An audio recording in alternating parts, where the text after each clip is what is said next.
illa kana haqqan 'alaihi an yadulla ummatahu 'ala khairin ma ya'lamu lahum wa yundiruhum syarra ma ya'lamu lahum. Kata Nabi sallallahu alaihi wasallam dalam hadis yang diriwayatkan oleh Imam Muslim dari hadisnya Abdullah bin Amr bin As radhiyallahu ta'ala anhu, Nabi bersabda, sesungguhnya lam yakun nabiyyun qabli, tidak ada seorang nabi pun sebelumku, illa kan haqqan alaihi, melainkan hak alaihi, kewajibannya menunjukkan umatnya kebaikan yang dia ketahui untuk umatnya.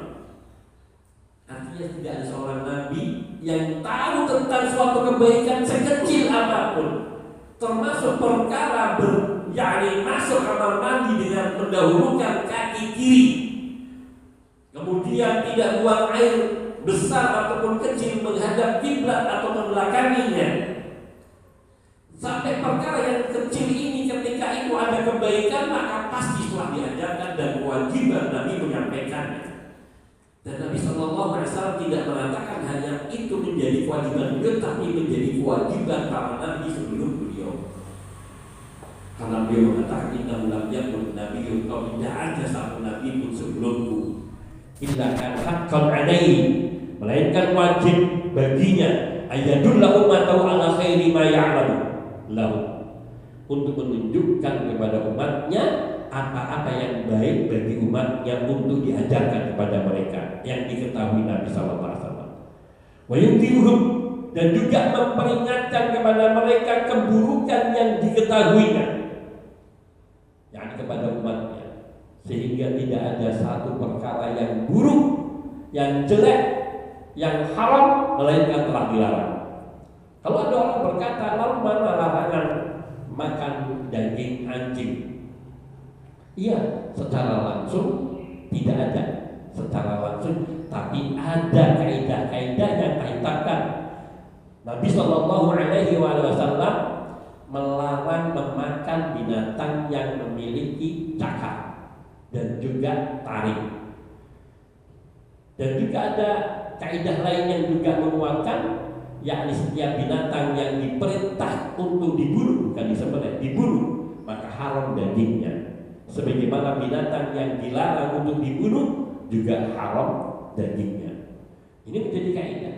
Dalam hal ibadah, mana larangan tahlil, mana larangan manakib, mana larangan maulid misalnya, maka apa yang sudah disabdakan Nabi ini ia bersifat umum dan meliputi segala apa yang termasuk di dalam makna hadis tersebut.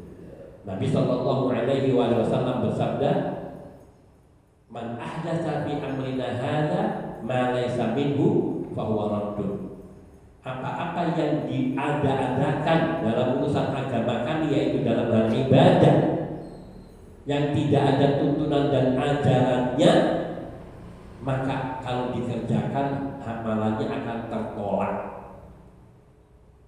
Dalam hadis lain, riwayat lain, Nabi Shallallahu Alaihi Wasallam mengatakan, "Man 'amila 'amalan laisa 'alaihi amruna fahuwa raddun." Keduanya riwayat Imam Muslim yang pertama, Bukhari Muslim yang kedua, Muslim dan Abu Dawud yang lainnya.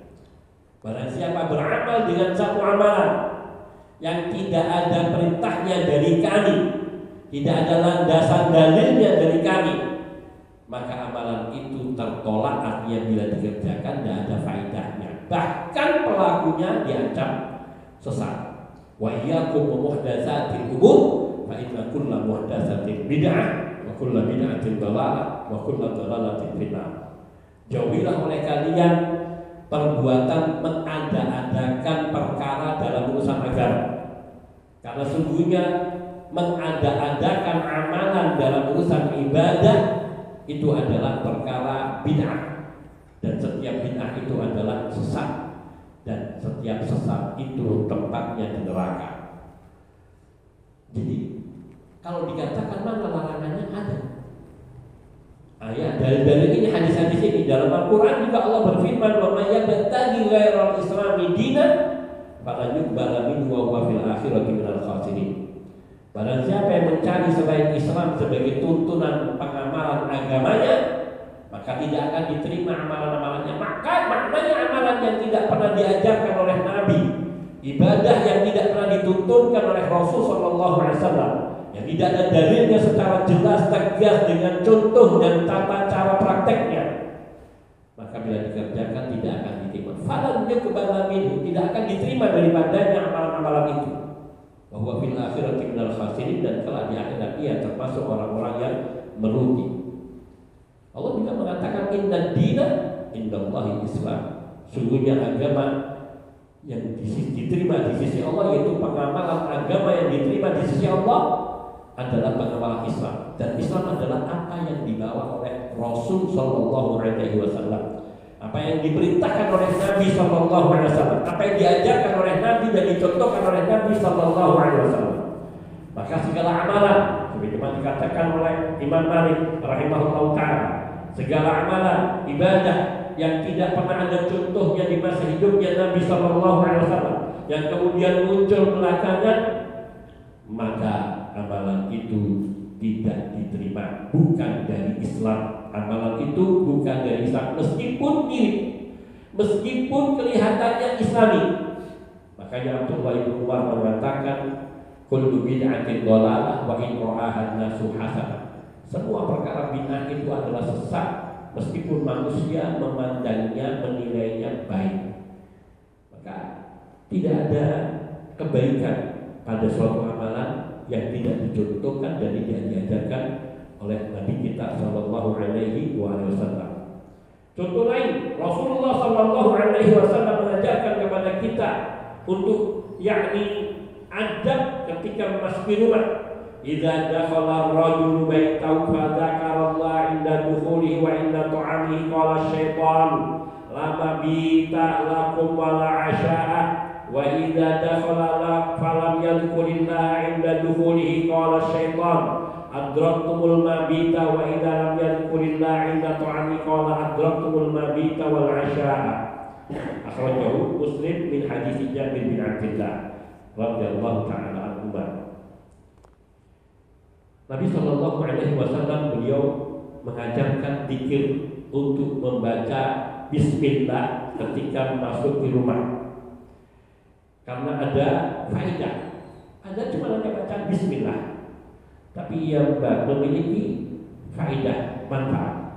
Apabila seseorang masuk rumahnya lalu ia berzikir ketika masuknya, yakni ketika masuk rumah itu dia membaca zikrullah, dan ketika makan dia juga baca zikrullah, yaitu maknanya yang baca bismillah ketika masuk rumah, baca bismillah ketika makan dan minum, maka syaitan akan berkata kepada teman-temannya, la mabita lakum wala asya, hari ini kita gak punya tempat untuk menginap dan tidak ada makanan